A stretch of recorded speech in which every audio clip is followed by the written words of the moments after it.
今天我们将采用一个古老、充满争议的投资策略——马丁格尔策略来做回测计算。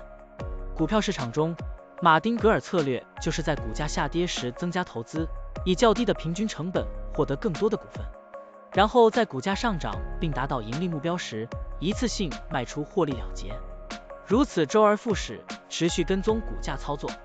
现在，我们就设定一些参数，让 Stocktiny AI 帮我们生成程序，对中信股份0267HK 进行回测计算。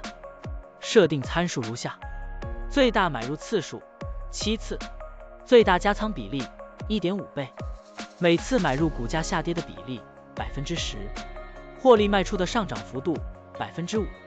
运行时间从2023年1月1日到2024年5月2日。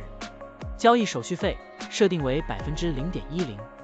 好了，按照上面的设定，程序运行的结果是累计交易12次，期末持仓价值 98,591.55 元，盈利负 1.41%， 相比持仓不动，多盈利 6.49%。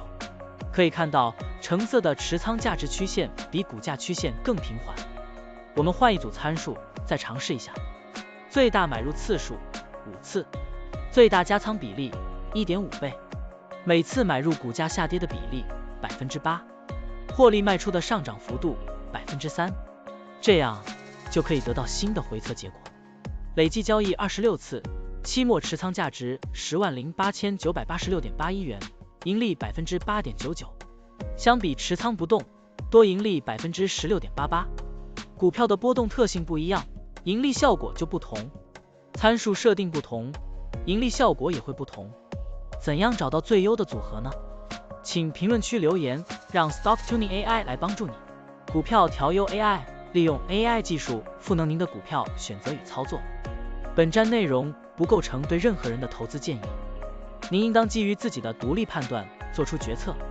扫描二维码获取文字稿，欢迎点赞、评论、转发。